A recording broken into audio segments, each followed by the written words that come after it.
اعوذ باللہ السمیع العلیم من الشیطان الرجیم بسم اللہ الرحمن الرحیم وبہ نستعین انہ خیر ناصر ومعین وصلی اللہ علی سیدنا محمد وآلہ الطیبین الطاہرین اللہم صلی علی محمد وآل محمد۔ عزیزان گرامی، سامعین محترم، کاروان عطرت اور پروردگار متعال کے خصوصی پاک بابرکت مہینے کے آخری دن اور لمحوں میں پروردگار متعال کے خصوصی مہمان، السلام علیکم ورحمۃ اللہ وبرکاتہ۔ عزیزان گرامی، پروردگار متعال کے بہترین مہینے ایک کے بعد ایک گزرتے گئے، دن اور رات ایک کے بعد ایک گزرتے گئے، کچھ بھی ہمارے لیے نہیں ٹھہرا۔ اللہ سبحانہ وتعالیٰ فرماتا ہے والعصر ان الانسان لفی خسر، زمانے کی قسم کہ انسان مستقل خسارے اور گھاٹے میں ہے۔ جی عزیزان گرامی، یہ وہی زمانہ ہے جو اس کے ہاتھ سے نکلتا جا رہا ہے، ایک لمحہ نہیں رکتا۔ جو حاصل کیا وہ حاصل کیا، جو چھوڑ دیا وہ چھوٹ گیا، اب حاصل نہیں ہونے والا۔ عزیزان گرامی، پروردگار متعال کے کیونکہ در پہ آئے ہیں، اہل بیت علیہ السلام کے خالص کلام کا سہارا لیا ہے، وہ کلام جو اہل بیت علیہ السلام کی زبان سے بندگی کے موقف پر، بندگی کے مقام پر صادر ہوا، اس کلام کا ہم نے سہارا لیا ہے، تو ہمیں پوری طرح بھرپور امید ہے کہ پروردگار متعال ہمیں سینکڑوں گنا اس سے زیادہ نوازے گا کہ جو ہم ڈیزرو کرتے ہیں۔ کوئی مقابلہ ہی نہیں ہوگا اس کے بیچ کے جو پروردگار متعال ہمیں عطا فرمائے گا اور جو ہم نے کیا ہے انشاءاللہ، اور ہمیں یہی امید ہے۔ اسی لیے ہم نے پروردگار متعال کے بارگاہ میں عرض کیا کہ پروردگارہ یا رب ھذا مقام من لاذ بک، یہ اس کا مقام ہے جس نے تیری پناہ لی، واستجار بکرمک، تیرے سائے میں آ کر، تیرے کرم کے سائے میں آ کر کھڑا ہوا ہے۔ وَأَلِفَ إِحْسَانَكَ وَنِعَمَكَ، پروردگار یہ اس کا مقام ہے جو تیری نعمتوں سے آشنا ہے، تیری نعمتوں سے الفت رکھتا ہے، انسیت رکھتا ہے، اسے تیری نعمتوں کی اور احسانوں کی عادت ہو چکی ہے، وہ مانوس ہو چکا ہے تیری نعمتوں سے اور تیری احسانوں سے۔ ہاں، اگر وہ نامانوس ہے، اگر وہ اجنبی ہے، اگر وہ غافل ہے تو تجھ سے غافل ہے، اگرچہ کہ وہ تیری نعمتوں سے بخوبی آشنا ہے، لیکن تجھ سے اس کی بدقسمتی یہ ہے، اس کی بدبختی یہ ہے کہ وہ غافل ہے۔ وَأَنْتَ الْجَوَادُ الَّذِي لَا يَضِيقُ فَضْلُكَ وَلَا تَقِلُّ رَحْمَتُكَ، نہ تیری رحمت میں کمی آتی ہے، نہ تیری جود و بخشش میں کمی آتی ہے۔ اور پروردگارہ ہم بھی تیری پردہ پوشی، تیرے ستر، تیرے معاف کر دینے پر بھروسہ کر کے تیرے در پر حاضر ہوئے ہیں۔ اب پروردگار تو یہ بتا کہ کیا ممکن ہے کہ تو ہمارے اس خوشگمانی اور حسن ظن کے خلاف کوئی عمل کرے، یعنی افتراک یا رب تخلف ظنوننا، ابھی کیا ممکن ہے کہ تیرے بارے میں جن چیزوں کو ہم نے سوچا ہے اس کے خلاف بات ثابت ہو؟ او تخیب اعمالنا، پروردگارہ 30 دن مسلسل تیرے در پہ آتے رہے، بلکہ ماہ رجب اور شعبان کو اگر کاؤنٹ کریں تو 90 دن ہم تیرے در پہ آتے جاتے رہے، اگرچہ ہمارا آنے جانے کا کوئی معیار نہیں تھا۔ کہتے ہیں کہ جب حضرت یوسف علیہ السلام کی فروخت ہو رہی تھی بازار مصر میں، جب ان کو بیچا جا رہا تھا تو بڑے بڑے تاجر بڑے بڑے سرمایوں کے ساتھ کھڑے ہوئے تھے اس خوبصورت غلام کو خریدنے کے لیے، تو ان کے بیچ ایک بڑھیا بھی کھڑی ہوئی تھی خالی کاسا لے کر۔ تو اس سے کسی نے پوچھا کہ بڑھیا تو یہاں پر کیوں کھڑی ہوئی ہے؟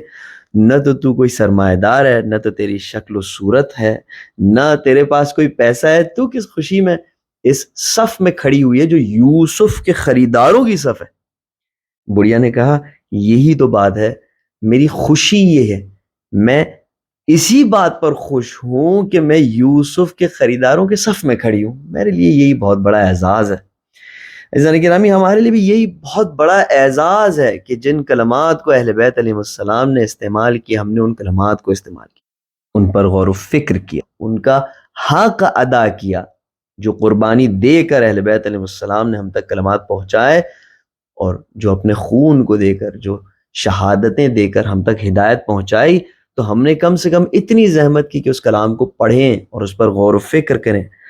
پروردگارہ افتراک یا رب تخلف ظنوننا، پروردگارہ کیا ممکن ہے اتنے دن تیرے گھر پہ آنے جانے کے بعد، تیرے در پر سوال کرنے کے بعد تو ہمارے گمان کو غلط ثابت کرے؟ او تخیب اعمالنا، کیا ممکن ہے کہ ہماری آرزوئیں نا امیدی میں تبدیل ہو جائیں. کھلا یا کریم. امام علیہ السلام تربیت دیتے ہیں کہ ایسے جواب دو, کھلا یا کریم, ہرگز نہیں, اے کریم, اے وہ کہ جب تک اپنے بندوں پر احسان نہیں کرتا تو اسے سکون نہیں آتا. اے وہ کہ جس کی عادت ہی یہ ہے کہ مستقل طور پر اپنے بندوں کو نوازتا رہے, چاہے وہ بندے اپنے اعمال کی وجہ سے تیرے نوازنے کو واقعا نوازنا سمجھے یا نہیں, اس کو اپوزٹ سمجھے, لیکن تو ان کے حق میں اچھائیاں کرتے رہتا ہے. کہ اللہ یا کریم ممکن نہیں ہے. فَلَيْسَ هَذَا ظَنُّنَا بِكَ, ہم نے تو ایسا گمان تیرے بارے میں نہیں رکھا پروردگارہ. وَلَا هَذَا فِيكَ طَمَعُنَا, پروردگارہ ہم یہ لالچ تھوڑی لے کر تیرے در پر آئے کہ ہمارے ساتھ اس طرح ہوگا. اصلاً توقع ہی کچھ اور ہے پروردگارہ, ہمیں جو بتایا گیا ہے وہ بات ہی کچھ اور ہے. کیا بات ہے؟ یا رب ان لنا فیک عملا طویلا کثیرا, پروردگارہ تیری ذات سے تو ہماری بے پناہ حاجتیں اور تمنائیں وابستہ ہیں. ہم تو بڑی بڑی امیدیں لے کر, بہت ساری آرزویں لے کر تیرے در پر حاضر ہوئے ہیں. کچھ مانوی آرزویں ہیں, کچھ مادی آرزویں ہیں. پروردگارہ یہ دنیا بھی تو نے بنائی ہے, اس کے اندر جو نعمتیں وہ بھی تو نے ہی اپنے مومن بندوں کے لیے بنائی ہے. پروردگارہ کچھ نعمتیں جن سے ہم محروم ہیں, ہم چاہتے ہیں کہ تو ان نعمتوں کو ہمیں عطا فرمائے. اچھی خاصی آخرت کی اچھائیاں ہیں کہ جن سے ہم محروم ہیں, ہم چاہتے ہیں کہ تو انہیں ہمیں بخشے اور ہمیں عنایت فرمائے. یا رب ان لنا فیک عملا طویلا کثیرا, پروردگارہ بے شک, یا رب یعنی پروردگارہ, ان یعنی بے شک, لنا فیک یعنی تیری جانب ہمارے لیے کیا ہے, عملا طویلا بڑی بڑی آرزویں, کثیرا بہت زیادہ آرزویں اور حاجتیں ہیں جو ہم تیرے در پر لے کر آئیں. ان لنا فیک رجاء عظیما, ہم تو بہت ساری عظیم امیدوں کے ساتھ تیرے در پر حاضر ہوئے ہیں پروردگار. صرف پرابلم یہ ہے, عصیناک ونحن نرجو ان تستر علینا, پروردگارہ اقرار کرتے ہیں کہ عصیناک, ہم تیری نافرمانی کرتے ہیں, ہم تیرے گناہ انجام دیتے ہیں, ہم وہ کام کرتے ہیں جس سے تو ناراض ہوتا ہے, ہم وہ کام انجام دیتے ہیں جس سے اہل بیت ناراض ہوتے ہیں, بلکہ ہم توجہ ہی نہیں دیتے اس چیز کی طرف, ان کاموں کی طرف جس سے تو خوش ہو, جس سے اہل بیت علیہ السلام خوش ہو. ہم نے اپنے ذہنوں میں چیزیں بنائی ہوئی ہیں جس سے ہم تصور کرتے ہیں کہ اہل بیت انہی سے خوش ہیں, اور اگر وہ ان سے خوش نہ ہو تو ہمیں زحمت ہی نہیں ہوتی اس کو جستجو کرنے کی, کیا واقعی میں جو ہم نے سوچا ہے وہی سچ ہے یا اس کے علاوہ بھی کچھ ہے. اور لہٰذا تو نے دیکھا پروردگار کس طرح ہم ان کے کلام سے, خالص کلام سے غافل تھے. جس نے ان کے نام پر جو کچھ کہا وہ ہم نے سنا, اس شخص کو اپنا سر کا تاج بنایا, اس کی باتوں کو ہم نے یاد بھی کیا, رٹ بھی لیا, لیکن اہل بیت علیہ السلام کے کلام کو ہم نے پڑھا تک نہیں, اس سے غافل ہے پروردگار. عصیناک, ہم لاپرواہی کرتے ہیں, گناہ کرتے ہیں. وَنَحْنُ نَرْجُو أَن تَسْتُرَ عَلَيْنَا, لیکن اسی وقت ہم یہ بھی چاہتے ہیں تجھ سے کہ تو ان گناہوں کو, ان لاپرواہیوں کو چھپا لے, ہماری کمزوریوں کو چھپا لے, ان کو دوسروں پر عیان نہ کرے. پروردگار ایک ہی تو در ہے کہ جس کا صاحب خانہ, ایک ہی تو گھر ہے کہ جس کا مالک اپنے نافرمان و گنہگار بندوں کا شدت سے انتظار کرتا ہو کہ یہ کب میرے پاس آئیں گے تو میں ان کی اصلاح کروں, میں ان کی بیماریوں کا علاج کروں, ان کی پریشانیاں دور کروں. ایک ہی تو در ہے پروردگارہ, دوسرے دروں پر اگر عصیان کر کے جاؤ تو دھتکارا جاتا ہے انسان, اس در کو انسان کے لیے کھولتے ہی نہیں ہیں. لیکن تیرا در وہ در ہے کہ جس پر عجیب و غریب مسائل میں مبتلا تیرے بندے, گنہگار, نافرمان, پریشان حال, سب تیرے در پر آتے ہیں اور تو دروازہ کھول کر انہیں اپنا مہمان بناتا ہے. سبحان اللہ, کیا تیری شان ہے میرے پروردگار. وَدَعَوْنَاكَ وَنَحْنُ نَرْجُو أَن تَسْتَجِيبَ لَنَا, پروردگارہ ہم تجھے پکارتے ہیں اور ہم چاہتے ہیں کہ تو ہماری دعا کی استجابت فرمائے, تو ہماری دعاؤں کو قبول فرمائے. بس نتیجہ یہ ہے کہ فَحَقِّقْ رَجَاءَنَا مَوْلَانَا, پروردگارہ تو ہماری ان آرزوؤں کو پورا کر. یہ وہ توقعات ہے جو ہم تیرے در پر لے کے آئے, اور کوئی بڑی توقع نہیں ہے تیرے لیے. تو یہ باتیں بہت آسان بات ہے, تو نے تو ہمیں عدم سے وجود میں لایا۔ پروردگارہ تو ہماری وجود کی اصلاح نہیں کر سکتا، بالکل کر سکتا ہے۔ پروردگارہ تو ہمیں توفیق دے، ہم چاہتے ہیں کہ تیرے بندے بنے۔ ایسا نہیں کہ ہم اس پر سوچیں کہ ہم چاہتے ہیں کہ پروردگار متعال کے بندے بنے، یعنی ہم چاہتے ہیں کہ دنیا والوں کے بندے بنے، غیر خدا کے بندے بنے۔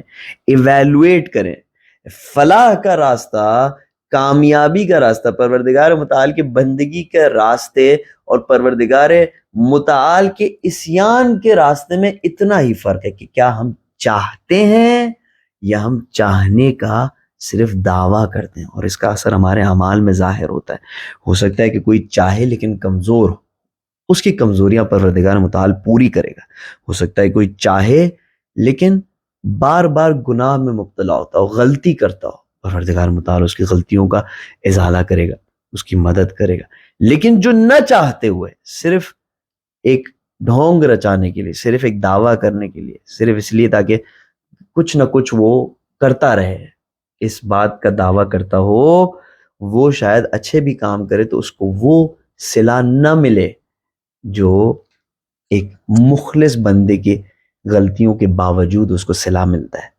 دیکھیں آپ سب کو شیطان اور حضرت آدم علیہ السلام کی کہانی کا پتہ ہے، جو قرآن مجید میں بار بار تکرار ہوئی ہے۔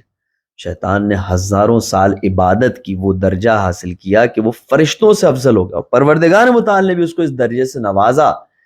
اور آدم علیہ السلام تو ابھی کریٹ ہوئے تھے، ابھی خلق کیے گئے تھے، ابھی تو ان سے کہا گیا تھا کہ یہ شیطان ہے، یہ آپ کا دشمن ہے، اور ابھی فرشتوں سے کہا گیا تھا کہ ان کو سجدہ کریں۔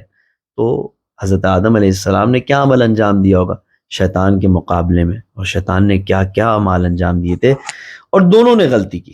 حضرت آدم علیہ السلام نے بھی صاف واضح غلطی کی، اور شیطان نے بھی غلطی کی، لیکن دونوں کی غلطی کا نتیجہ کیا تھا؟ آدم علیہ السلام کی غلطی کا نتیجہ یہ تھا کہ جب انہوں نے توبہ کی تو پروردگار متعال نے ان کو اور بڑے مرتبے سے نوازا، وہ ابو البشر بنے، وہ ابو الانبیاء بنے، وہ ابو الائمۃ الطاہرین علیہم السلام بنے، ان سب کے والد بنے۔ ان کو پروردگار متعال نے چنا اور نبوت کے اعلیٰ درجے پر پروردگار متعال ان کو لے گیا۔ لیکن شیطان تمام اپنے اعمال کے ساتھ جب دھتکارا گیا تو اس کے بعد اس در پہ اس کی واپسی نہیں ہوئی۔ فرق اتنا تھا کہ کون ڈھونگ رچا رہا ہے اور کون مخلص ہے، کون واقعاً پروردگار متعال کا بندہ بننا چاہ رہا ہے، اور کون صرف بینیفٹس کے لیے، صرف اس لیے کہ مجھے چشم برزخی مل جائے، مجھے طی الارض مل جائے، مجھے یہ مل جائے، مجھے وہ مل جائے، ان چیزوں کے لیے پروردگار متعال کے در پر بھٹک رہا ہے۔ ایسے نہ کہ بہت فرق ہے ان دونوں میں۔ فقد علمنا ما نستوجب باعمالنا، پروردگارہ ہمیں بے شک اس بات کا پتہ ہے، فقد علمنا علم ہے اس بات کا، ما نستوجب باعمالنا کہ ہمارے اعمال کے بدلے میں، ہمارے سیاہ نام اعمال کے بدلے میں ہمیں کیا ملنا چاہیے۔ پروردگار ہمیں اچھی طرح پتہ ہے کہ ہمارے ساتھ کیا سلوک ہونا چاہیے، اور اگر نہیں بھی پتا تھا تو اب تو پتہ چل گیا ہے پروردگارہ۔ جب اتنی ساری اچھی اچھی نیتیں کر کے ہم ماہ رمضان میں داخل ہوئے، ماہ مبارک رمضان میں، اور پھر بھی کچھ نہ کر سکے، پھر بھی ہمارے اعمال اس لائق نہیں ہوئے کہ تو قبول فرمائے، تو جب ہماری نیتیں نہیں ہوتی ہیں اور جب سارا سال غافل ہوتے ہیں تو تب ہمارا کیا حال ہوتا ہے؟ کیا کیا نئے نئے طریقے ہم ایجاد کرتے ہیں تیری نافرمانی اور عصیان کرنے کے لیے۔ فحقق رجاءنا مولانا، پروردگارہ ہماری آرزو کو پورا فرما۔ فقد علمنا ما نستوجب باعمالنا، ہمیں بے شک اس بارے میں بالکل واضح طور پر پتہ ہے کہ ہمارے اعمال کے مقابلے میں ہمیں کیا ملنا چاہیے۔ ولیکن علمک فینا، لیکن پروردگارہ اے معبود تجھے بھی ہمارے بارے میں سب کچھ معلوم ہے، تجھے ہمارے ضعف کے بارے میں پتہ ہے، ہماری جہالتوں کے بارے میں پتہ ہے، ہماری امیچورٹی کے بارے میں پتہ ہے، ہماری نفسیات کی کمزوری کے بارے میں پتہ ہے، ہماری تمام نفسانی اور مادی کمزوریوں کے بارے میں پروردگارہ تجھے پتہ ہے۔ وعلمنا بأنک لا تصرفنا عنک، دیکھیں وہاں پر کہا کہ ولیکن علم کیا فینا، تیرا علم ہمارے بارے میں، اور اگلا جملہ کیا ہے؟ وعلمنا بأنک، اور ہمارا علم، تیرا علم ہمارے بارے میں کیا ہے؟ یہی گناہ، یہی جہالتیں، یہی کمزوریاں، یہی پستیاں۔ وعلمنا بأنک لا تصرفنا عنک، پروردگارہ ہم بھی تیرے بارے میں یہ بات جانتے ہیں کہ اگرچہ تیرا بندہ کتنا برا ہی کیوں نہ ہو، جہالت اور گناہ سے اس کا جتنا بھی برا حال کیوں نہ ہو، لیکن جیسے ہی تیرے در پر آ جاتا ہے تو اسے صرف نظر نہیں کرتا، تو اسے منہ نہیں موڑ لیتا۔ جیسے ہی وہ تجھے پکارتا ہے تو خود اس کا استقبال کرنے آ جاتا ہے، تو خود اسے سنبھال لیتا ہے، تو ہرگز اسے اپنے در سے خالی ہاتھ نہیں لوٹاتا۔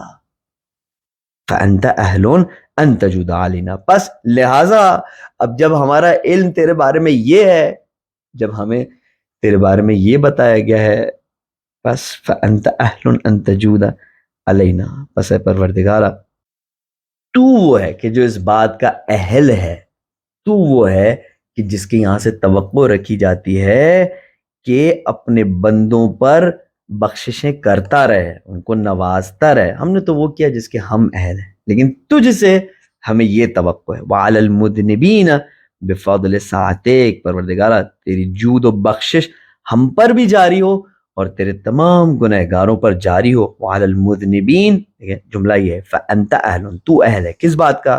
أَن تَجُودَ عَلَيْنَا، کہ ہم پر اپنی بخششوں کو جاری رکھے، اور کس پر؟ علینا وعلی المذنبین، اور تمام گنہگاروں پر اپنی جود و بخشش کو جاری رکھے۔ دیکھیں کتنا فرق ہے، جس خدا کو ہم نے پہچانا اور جس خدا کی پہچان ہمیں امام علیہ السلام دے رہے ہیں، کتنا فرق ہے۔ بفضل سعتک، پروردگارہ تیری فضل کی وسعت کے باعث تو ہمیشہ اپنے بندوں کو اپنی رحمتوں سے نوازتا رہتا ہے۔ فمن علینا بما انت اہلو، پس اے معبود تو ہم پر ایسا احسان فرما کہ جس کا تو اہل ہے۔